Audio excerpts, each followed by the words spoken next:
বীর মুক্তিযোদ্ধা lieutenant colonel অবসরপ্রাপ্ত শরীফুল হক ডালিম রচিত স্বৈরাচারী আওয়ামী সরকার কর্তৃক নিষিদ্ধ ও ইতিহাসের অজানা অধ্যায় যা দেখেছি, যা বুঝেছি, যা করেছি থেকে আজ পাঠ করছি ৭৩তম পর্ব। তার বক্তব্য ছিল পরিষ্কার। ভারত বন্ধুরাষ্ট্র হিসেবে বাংলাদেশের স্বাধীনতা সংগ্রামে তাদের বক্তব্য অনুযায়ী মানবিক কারণে সাহায্য দিতে প্রস্তুত হয়েছে, সেটার জন্য বাঙালি জাতি কৃতজ্ঞ। কিন্তু স্বাধীনতা সংগ্রামটা পূর্ব বাংলার ৮ কোটি বাঙালির নিজস্ব সংগ্রাম।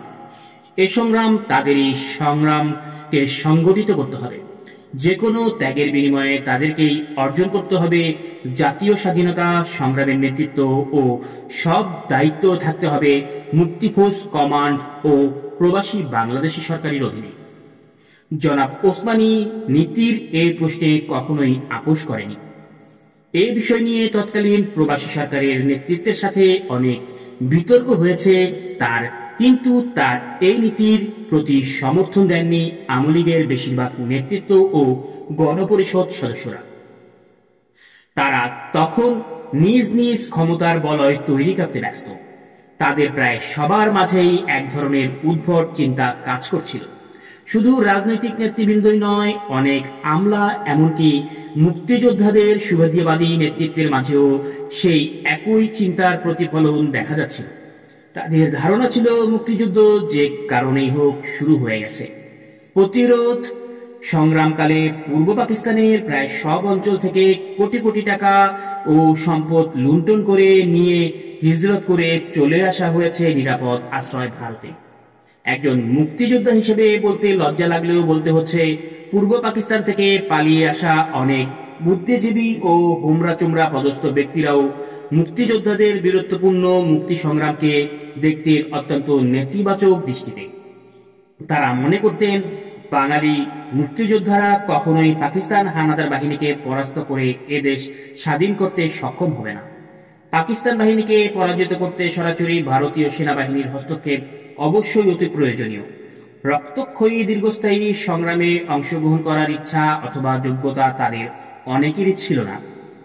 যুদ্ধের ঝুঁকি এবং কষ্ট ও ত্যাগ স্বীকার করতেও তারা ছিলেন নারাজ।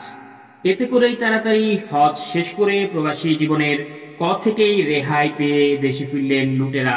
কালো টাকার আয়েশি জীবন খুব তাড়াতাড়ি আবার শুরু করতে পারা যাবে একমাত্র ভারতীয় বাহিনীর প্রত্যক্ষ হস্তক্ষেপের মাধ্যমে।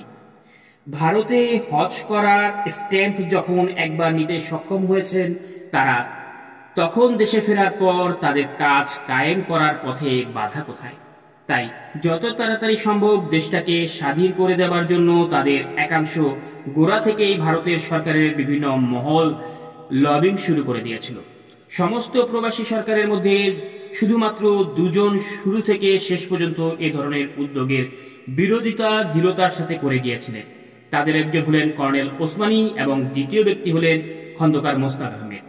এই দুজন ছাড়া সিনিয়র রাজনৈতিক নেতৃত্বে প্রায় সবাই এবং আমলাদের উচ্চপদস্থ প্রভাবশালী ব্যক্তিদের অনেকেই ভারতের প্রত্যক্ষ হস্তক্ষেপের মাধ্যমে বাংলাদেশের স্বাধীনতা লাভের পক্ষপাতিত্ব করছিলেন। পরবর্তীকালে এসোরিয়ম অপারেশনের মাধ্যমে বাংলাদেশের প্রিমেচিউর বার্থ এর জন্য মূলত এরাও দায়ী ছিলেন অনেকে। কিন্তু বেশিরভাগ মুক্তিযোদ্ধা আমলাতন্ত্রের তরুণ সদস্যরা এভাবে অপরের কৃপায় বাংলাদেশকে স্বাধীন করার উদ্যোগের ঘোর বিরোধী ছিলেন। এ নিয়ে প্রবীণদের সাথে তরুণদের দ্বন্দ্ব ক্রমশই গাড়ি উঠছিল প্রতিদিন। ইতিমধ্যেই ৮ই জুলাই কলকাতায় সেক্টর কমান্ডারদের সম্মেলন ডাকা হয় কর্নেল ওসমানীর নির্দেশে।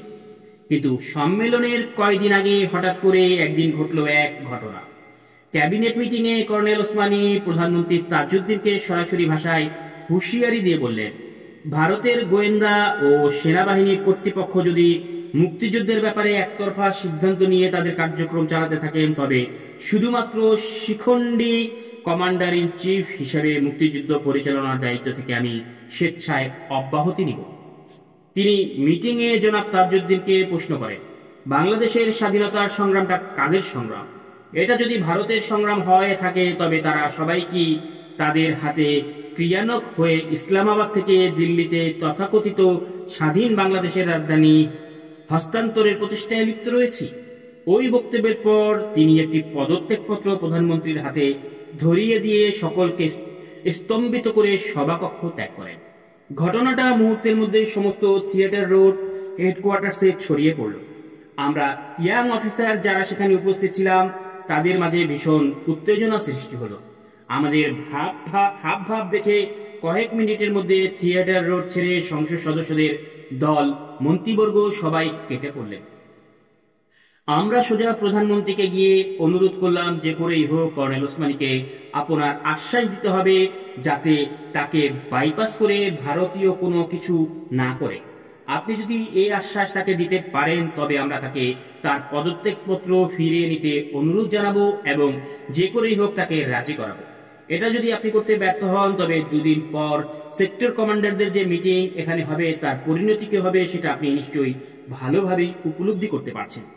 আপনাকে শুধু এতটুকুই বলছি, আমাদের মুক্তিবাহিনীর একজন সৈনিক বেঁচে থাকতে কর্নেল ওসমানীর গায়ে এতটুকু আজ কেউ করতে পারবে না। আমরা কেউ তার এতটুকু অপমান বরদাস্ত করব না। তাছাড়া তার বক্তব্যে যুক্তি রয়েছে। আগে আপনি বলেছেন বিএলএফ মুজিব বাহিনী গঠনের ব্যাপারে আপনি কিছুই জানতেন না। এই খবর আপনি জানতে পেরে নাকি প্রধানমন্ত্রী ইন্দিরা গান্ধী ও তার অ্যাডভাইজারদের সাথে এর প্রতিবিধান করার চেষ্টা করে ব্যর্থ হয়ে তাদের সিদ্ধান্ত নেহায়েত অপারগ হয়ে মেনে নিতে বাধ্য হয়েছে।